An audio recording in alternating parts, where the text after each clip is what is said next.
Coming up on World's Greenest Homes.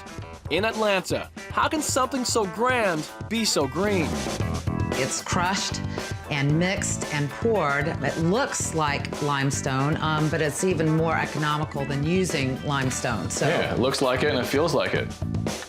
And in England, we go underground and unearth the benefits of going green. 70% of the house is actually underground. I'm Emmanuel Beliveau. Come with me on World's Greenest Homes and see the most extraordinary homes on the planet. Homes that are gorgeous, cool, and green.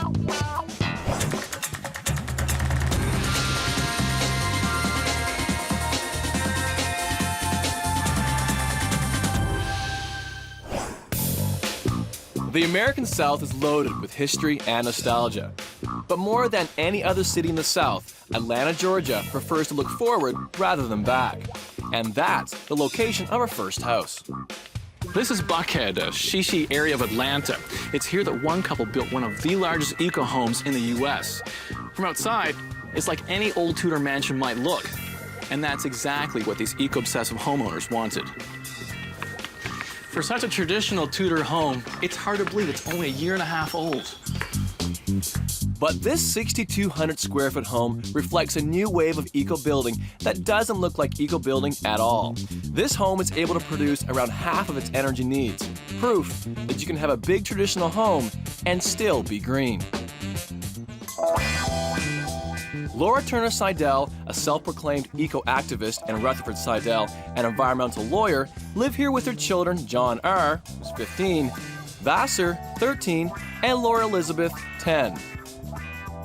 Laura's father is CNN founder Ted Turner, who encouraged his daughter to rebuild the house after a storm destroyed the existing structure. Inside the front doors, a center hall divides the main floor. On one side is a living room and a formal dining room attached to an open-concept kitchen and family room. On the other side, there is an office and a study. An informal dining area sits at the end of the hallway. Upstairs, there are 3 kids' bedrooms, each with their own bathroom. The third room has access to a balcony. At the other end of the hallway is the master bedroom and bathroom. Hey! Hi there! Rutherford Sidell, good to see you. Nice to meet you, Rutherford. Emmanuel. Laura, Laura, pleasure meeting you. welcome. Oh, this is great. I've read so much about the Eco Manor. I was so excited to actually come and see the place. You'd never know this is new construction. Well, it is, but they gave us a lot of opportunity to do some innovative things in the house. And it's been a lot of fun and a great journey. This is a beautiful fireplace. I have to tell you, the mantels in the house are all made out of leftover remnants of limestone fireplaces. So this is actually, it's crushed and mixed and poured. It looks like limestone, but it's even more economical than using limestone. So Yeah, it looks like it and it feels like it. Here's my office. And one thing just to show you right coming into the office, these doors. They're solid. Yeah, they're real solid. They're heavy. It took 2 guys to put those things on. And they're from compressed wheat shaft. So they take the wheat to make the bread that I made the sandwich with today. and they use the wheat shaft and they compress it with big presses. And they put a wood veneer on the outside of it. But these doors were cheaper and much more renewable than special oak or something like that. So Yeah. we're real happy with them. And You're they saving look yourself. great. Yeah, you're saving yourself from buying a solid wooden door. Right. So you're using a lot less wood by using veneers. The other thing that's interesting in here, and Laura can help me a little bit, but we have recycled newspaper content, and we also have, what do we have in there, honey? well, it's just the papers have been recycled and put on a roll to be used again to reprint on. And instead of doing stucco in the old world way, you know, the kind of textured, we decided to use the newsprint and texture that, and then we painted over with low VOC paint. So you get this really kind of new feel with kind of a non-traditional form of wallpaper. Yeah. From a distance, you look at it, you'd think you were looking at a plastered wall. Right. And I was kind of skeptical, but, you know, she did a great job. That's wonderful. Just around the corner is the kitchen. Rutherford, this kitchen's gorgeous. Well, thank you. And She it gets is the a credit. lot of fun to cook in. All of the cabinets are made from Lipus wood, a cousin of the eucalyptus. It's affordable and highly renewable. The countertops are soapstone, and the island is travertine stone. We've got Energy Star appliances, which use a lot less energy and water than the ones that are not certified. That's good. The kitchen features some modern green technology that allows them to keep track of all their energy use in the home, so they know if they're using too much.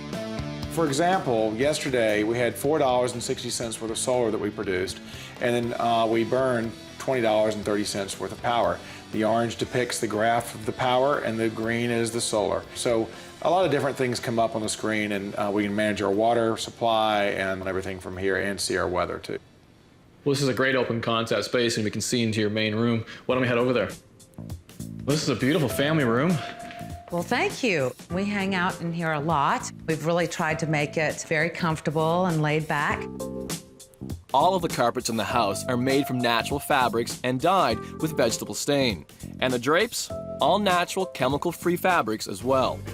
This is where we eat our meals, and we can seat 10 and a few more if we pull up some extra chairs.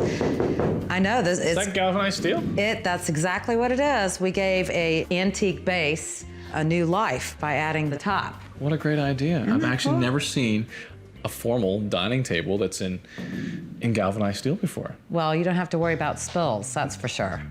The wood floors on this entire level are all hand-cut and made from fallen oak trees from Ted Turner's plantation. It looks like it's been here for 100 years. Well, I was noticing that. Even some of the edges are a little bit rough, but it looks great. It adds character to the home. Since the parents have shown us the first floor, now it's the kids' turn. Hi there. Hi, my name is Laura Elizabeth, and I'm going to come show you my room. Thank you so much. Nice, I like it. It's a nice, pretty yellow color. Well, I was hoping to get a more sporty room, but I got stuck with the girly room. This girly room and all of the rooms in the house are painted with low volatile organic compound paint. It's odorless and contains fewer chemicals than regular paint. And the window curtains are made from an old tablecloth. Vassar's room is a little further along the hall. It's a gorgeous room. Thank you. Do you like it? Yes, I love it. Now, my sister always wanted a canopy bed when she was a kid. Did you always want a canopy bed Yes, too? I did, and I love it so much. Where's this bed from? It's actually my great-grandmother's. All of the furniture is either reused or recycled. Big brother John R. is next door. Someone looks like a sports fan. Oh, yeah, definitely. Is this a bobblehead collection you have over here? Oh, yeah. You guys doing good today? They're all saying yes. Is this Grandpa? Yeah, that's Grandpa. A little pale. Well, this is great. You have your own balcony. Oh, yeah, it's awesome. I love the view. Nice, and you're so far up, too. So I guess this collects water? Yeah, the rainwater flows right into our cisterns, and we use it later for irrigation. Back at the other end of the hallway is the master suite. It's amazing. It's huge. I love the vaulted ceiling. The master bathroom isn't exactly shabby either. This is beautiful. Well, thank you. I certainly think so. Why, so a chandelier in your bathroom? There is, and we're using compact fluorescent candle tip bulbs, which are really cool. While the bulbs are energy efficient, the main source of light in this room doesn't use any electricity at all. We've got solar light tubes. It brings sunlight from our rooftop down through the attic. And the roof is where I'm heading next. All right, welcome to the top. So I take it these are all your solar panels. We have 27. And that adds up to the largest home rooftop solar panel in all of Georgia. These are my little workhorses, and in the summer they give me about a third of what we need with all the lights on and everything going strong like we've had it going. But I think in the fall and the spring we get pretty close to what we need. All right, before we go downstairs, and since we just saw the solar panels, I want you to see what else goes on behind the scenes. I'm the infrastructure guy. So let me grab some cellulose from over here. And the reason why I like it in here, because you can see sort of a combination of cellulose is ground up newspaper and all that stuff. And we put that in all of the walls. It's cheaper than the icing that you see right here. This is sprayed on in, and it's a soy-based icing. Incredible R value, and it really does keep a lot of the coolness and the heat in the winter in the house. It's great when you can insulate your ceiling, keep the heat outside so it doesn't get hot in here. And a sound deafener too. So if you're trying to, got a kid in a band or something like that, then you can send them up to the attic to practice their instrument. You can fill all the walls with it too. That's right, that's right. But it's worked out well, and then I want to show you one more thing while we're up here.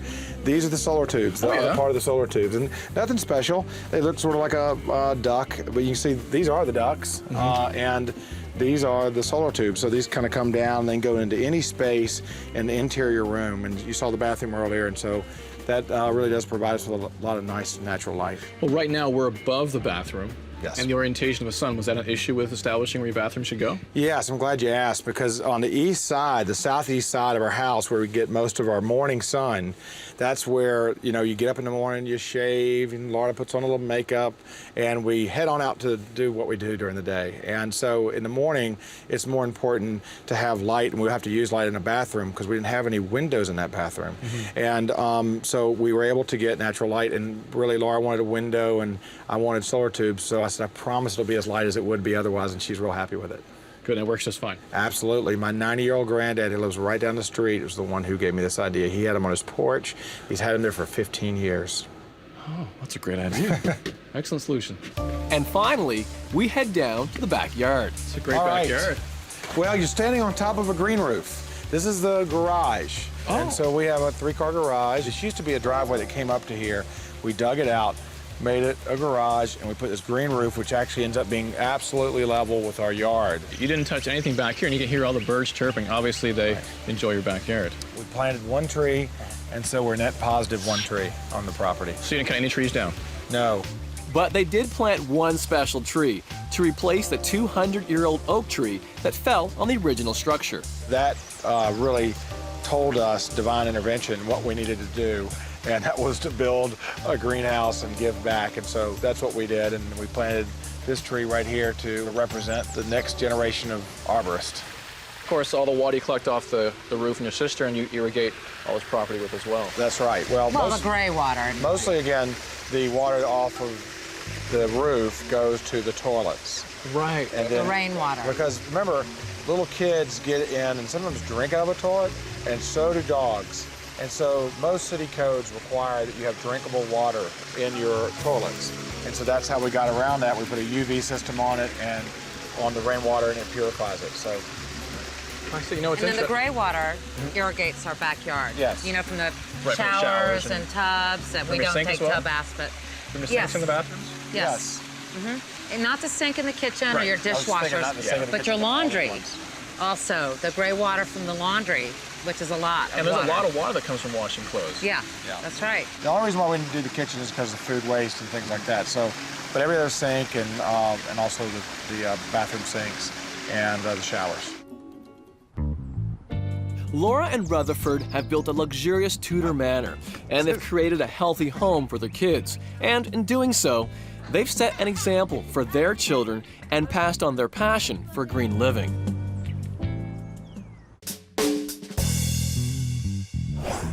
What do you do in a city when the planning authorities say you can't build up? Our next homeowner said no problem. He built down and unearthed some big environmental advantages. We're in Cheltenham, England, a 40-minute drive west of Oxford. Cheltenham is a spa town, known for its fine examples of early 19th century Regency architecture. Our next homeowners are a young family who had the rare opportunity to buy this heritage townhouse on the end of a row. Meet Tim Bawtry and his wife Zoe. Each runs their own internet business. They live and work here with 8-year-old Fraser and 3-year-old Hugo. Soon after moving into the townhouse, they learned that Regency-style living wasn't exactly for them. You are constantly shouting, it's tea time, you've forgotten your socks, go back upstairs, get your school bag. So, instead of moving, they decided to make the most of a 200-foot-long backyard. They rented the original house out, put up a fence, and built a new home at the end of the yard where an old coach house once stood. But there were restrictions. We were only allowed to build above ground what was originally there. Undeterred, they found a way to build a home of their dreams by going underground, benefiting from the Earth's natural ability to heat and cool. The thing is that we've found, coming from the Regency House to living here, is it's such low maintenance. It's very economically friendly, and, you know, our bills are a third of what they were in the other house. The main living area is entirely underground. There's an open concept kitchen, a dining area, and a sitting room. Beyond the sitting room, there's a light-filled terrace and a playroom for the kids. Behind the kitchen, there's a spa bathroom. Then, it's up a flight of stairs to where the old coach house once stood, and the only part of the house that's above ground. Here, there's the master bedroom suite, and just above it, on the second level, is a family bathroom and the kids' bedrooms. So the house is actually 2 stories above ground here, which just houses our bedrooms. And then the bulk of the house is actually, or 70% of the house is actually underground. It's underground living like you've never seen before. It's a fantastic entertaining space because we've actually got the kitchen. It's broken up into 3 areas really. We've got the kitchen, dining area, and the sitting room. The kitchen, I planned it really around the dining area, so I wanted to have as much storage as possible to keep the sleek lines. One of the ways of doing that was to have electric drawers, and if you just touch these drawers, they come out naturally, and then literally just touch it again and they shut, which is fantastic because they hold so much. Another thing with kids, especially 2 hungry boys, I wanted to be able to cook food very, very quickly, and a way around that was obviously having induction hobs. Magnetic induction gives instant heat, making it one of the most energy-efficient ways to cook. Literally, I've got it down to a T. I can make tea for the kids in 4 minutes. And the way I can do that is this fantastic zip tap here, which is an automatic boiling hot water. This tap heats only the water you need, when you need it, so you don't waste energy boiling kettles or pots. We also have, with the induction hobs, I mean, these chandeliers look absolutely amazing, and people do think that they're just chandeliers. Actually, they're cooker hoods. So they're dimmable chandeliers as well as cooker hoods. You literally can just touch them on and off. The other beauty of them is people are probably thinking, how on earth would you clean them? But literally they unclip into 3 sections and you put them in the dishwasher. And I have done it and they just come up as new. Because we're basically 4 meters underground here, we were really worried that we weren't going to get enough light, so we put this huge, great big slab of glass in, which is nearly 3 inches thick. They say you can walk an elephant on it, but I wouldn't like to try it. Also the big doors here, which sort of open up and just completely change the space. Because we've suddenly got this whole area here that we can have as part of our house when it's sunny. Personally, I think this is one of the best views of the house. It just comes to life completely. The terrace is south-facing and receives plenty of natural light. Open to the elements up here, which is great. We sit out here in the summer and have dinner. The furniture is woven plastic, which is recycled, and we picked it out because of, you know, being able to leave it out all year round and not worry about it. Well, through here we've got the kids' den, and this is the place that they just trash. So, hi guys. Hi. And this is just completely separate from the rest of the house, and it's just fantastic because we can still see them messing around and playing and trying to kill themselves or kill each other. We've just seen the main living area. Now it's on to the spa bathroom, tucked in behind the kitchen. Well, this is one of my favourite rooms in the house. You've got everything I've ever wanted, from the shower. It's got lights that change colour. The lighting system goes through a whole host of different colours, from greens to oranges to blues to reds, and they're meant to mean different things. Personally, I prefer the blue, this one. You've got all the sprays, you've got an above head rain storage area here, which actually opened up and you put your towels in there and it heats the towels while you're having your shower. So when you get out, you have a nice warm towel or robe to put on. Also got a fabulous bath. Rather than being a whirlpool bath, it's an air bath. So it shoots air around there, which is much better, so it uses much less power. These sinks Zoe found, they look like wood, but they're actually Australian limestone. They're amazing. Next, we visit what used to be the former coach house. It's the 30% of the house that's actually above the ground, starting with the master bedroom. This room was really based around having some space for a walk-in wardrobe. It was something that I always really wanted to have. So this has been fantastic. I suppose could have done with it being just a tad bigger, because Tim has got an array of wild shirts. But the room, apart from that, was also based around this fantastic Venetian mirror, which is an original one. It's so hard to get original Venetian mirrors now. We got it in France. I deliberately wanted this room to be like a little sanctuary, a bit like a boutique hotel. And I chose this wallpaper to complement the Venetian mirror. The boys sleep on the second level. Well, we wanted to put some lights in for the boys when they wake up in the middle of the night, so that they didn't have to turn all the lights on to go to the loo. So we put these little blue lights in, which I think is quite cool. And then we had a family bathroom with the intention that the boys had their own bathroom. The family bathroom is fitted with low-flow faucets and shower heads, and a dual-flush toilet. And then this is Fraser's room. And Fraser wanted a Ferrari bed, so we based his room around that, really. Didn't we, Fraser? Yeah. Fraser helped to design his own bedroom. The mural was custom-made based on his favorite things, including helicopters and race cars. When they're not hanging out in their rooms, Fraser and Hugo love to play in the garden, which is just above the underground living space where there's AstroTurf. We had to go for something that didn't need maintaining at all, so we've actually used recycled car dashboards, which is this stuff here. That's all made from crushed up cars and all sorts of things. And then on top is the AstroTurf. Well, we did it for another reason as well. If this was real grass, we would then have to have a lawnmower, a shed, and the list goes on.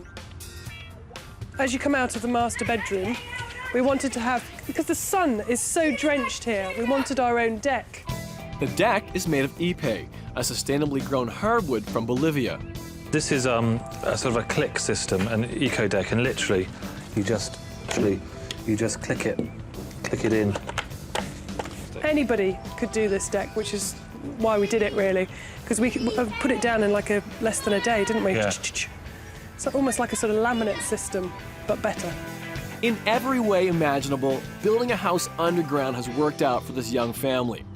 They say they've cut their operating costs by 2/3 of what they were in the old Regency house. And also, the relationship that we've got with the kids has improved tenfold. I know that might sound a bit odd, but because you're living on one floor for 80% of the time, the bond becomes stronger. My favourite bit of the house is when all the doors get opened and you're able to entertain, have friends round, or just sit outside and have dinner with the kids. I don't think so much which part is the best part, it's how we live in it, I think, is the best part. It turned out just the way they wanted, green and functional with a splash of glamour. A happy, light-filled place to raise a young family. They've lived here a year now, and with 60% reduced energy bills, living below ground is starting to pay off.